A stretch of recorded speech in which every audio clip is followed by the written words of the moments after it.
जिला शिक्षा एवं प्रशिक्षण संस्थान रातों रांची आज का सुविचार। मुश्किल तब कमज़ोर हो जाती है जब वे आपको मजबूत पाती है। Difficulties become weak when they find you strong. मुख्य समाचार अंतर्राष्ट्रीय। ट्रंप ने राष्ट्रपति चुनाव जीतने के बाद सरकारी खर्च में कटौती के लिए गैर सरकारी डिपार्टमेंट ऑफ गवर्नमेंट एफिशिएंसी बनाने का ऐलान किया। इस विभाग का प्रमुख अरबपति कारोबारी एलन मस्क को बनाया गया था और उनका साथ देने के लिए भारतीय मूल के उद्यमी विवेक रामास्वामी को चुना गया था। हालांकि अब विवेक रामास्वामी ने खुद खुलासा किया वह डीओजी से बाहर हो गए हैं। ट्रंप के शपथ लेते ही डीओजी से बाहर हुए विवेक रामास्वामी।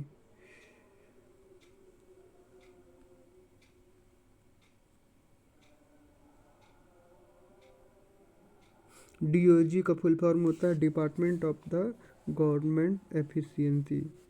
राष्ट्रीय। हिमाचल के मशहूर पर्यटन स्थल मनाली में आज से विंटर कार्निवाल शुरू हो गया। मुख्यमंत्री सुखविंदर सुक्खू ने सांस्कृतिक गतिविधियों से शुभारंभ किया। पर्यटन। राज्य झारखंड के बोकारो के चीरा चास की रहने वाली दीपक देवी को उसकी सकारात्मक सोच और दृढ़ संकल्प के लिए राष्ट्रपति सम्मानित करेंगे। झारखंड के बोकारो की दीपक देवी ने राज्य का मान बढ़ाया। खेल। दुनिया के नंबर 1 टेनिस खिलाड़ी जैनिक सिनर ऑस्ट्रेलियन ओपन में मेंस सिंगल्स के क्वार्टर फाइनल में पहुंच गए हैं। टेनिस से संबंधित शिक्षा, करियर, टेक्नोलॉजी आदि। झारखंड में हेमंत सरकार की शिक्षा में क्रांति लेकर आने वाली योजना यानी सीएम स्कूल ऑफ एक्सीलेंस में नामांकन प्रक्रिया शुरू हो गई। शिक्षा संबंधित सामान्य ज्ञान प्रश्न पत्र दिनांक 22/1/2025। प्राथमिक स्तर कक्षा 1 to 5। 4 है रानियाँ, 1 है राजा, हर एक काम में उनका अपना साझा। अंगूठा और अंगुलियाँ। विश्व में सबसे ज़्यादा डॉक्टर किस देश में है? उत्तर भारत।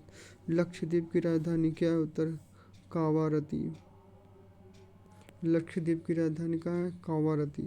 दुनिया का सबसे पुराना देश कौन सा है? उत्तर फ्रांस। दुनिया का सबसे पुराना देश कौन सा है? फ्रांस। लोहा को अंग्रेजी में क्या कहते हैं? आयरन। उच्च प्राथमिक स्तर कक्षा 6 to 8। विश्व में ग्रेट बियर लेक कहाँ पाई जाती है? उत्तर कनाडा। पौधे का नर प्रजनन अंग कौन सा है? पुंकेसर। चींटियों में कितने पैर होते हैं? 6 पैर। ओजोन परत वायुमंडल की किस परत में है? समताप मंडल।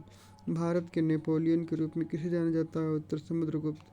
माध्यमिक स्तर कक्षा 9 से 12। विश्व का सबसे बड़ा रेगिस्तान कौन सा है जो रेत से ढका नहीं है बल्कि बर्फ और बर्फ से बना है? उत्तर अंटार्कटिका।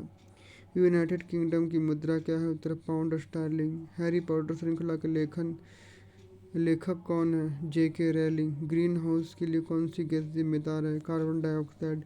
महाराणा प्रताप बुलबुल किसे कहते थे अपने घोड़े को? महाराणा प्रताप बुलबुल किसे कहते थे अपने घोड़े को? प्रेरक प्रसंग। गुरु और शिष्य।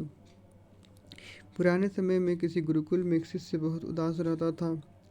उसके गुरु उसे रोज देखते लेकिन सोचते कुछ दिनों में उसका मन ठीक हो जाएगा। काफ़ी दिन बीत जाने के बाद भी शिष्य शास्त्र में दुखी ही रहता था। एक दिन गुरु ने उससे कहा कि आज शाम को तुम मेरे पास आना, मुझे कुछ बात करनी है। शाम को पढ़ाई पूरी होने के बाद शिष्य गुरु के पास पहुंचा तो गुरु ने उससे कहा कि तुम इतना उदास क्यों रहते हो? शिष्य बोला, गुरुजी, बीते समय मेरे परिवार में बहुत परेशानियां एक साथ आ गई थी। पुरानी बातों को याद करके मेरा पूरा परिवार बहुत दुखी रहने लगा। उन्हें याद करके मैं यहाँ दुखी रहता हूँ। मेरा मन पढ़ाई में भी नहीं लग पाता।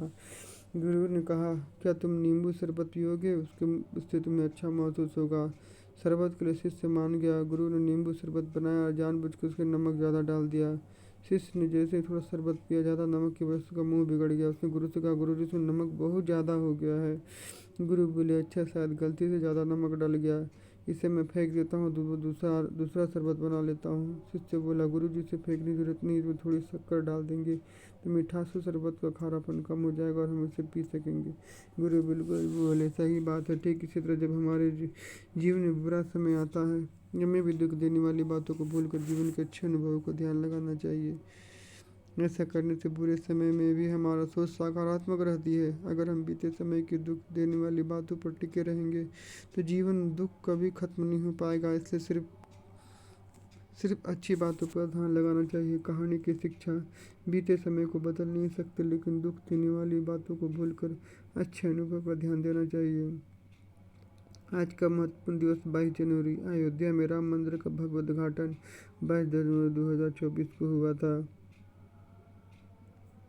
What about the oblivion? Meaning a state of the mind in which a person does not know what happening to him. मन की अवस्था जिसमें एक व्यक्ति को पता ही नहीं होता। मन ओब्लिवियन का मतलब होता है मन की अवस्था जिसमें व्यक्ति को पता नहीं होता कि उसके साथ क्या हो रहा है।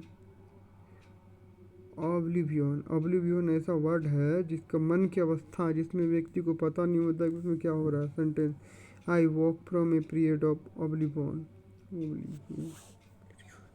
Oblivion. I walk from period of oblivion. आज के अपडेट के लिए इतना ही। अगले अपडेट के लिए मिलेगा दूसरे वीडियो में। जय झारखंड।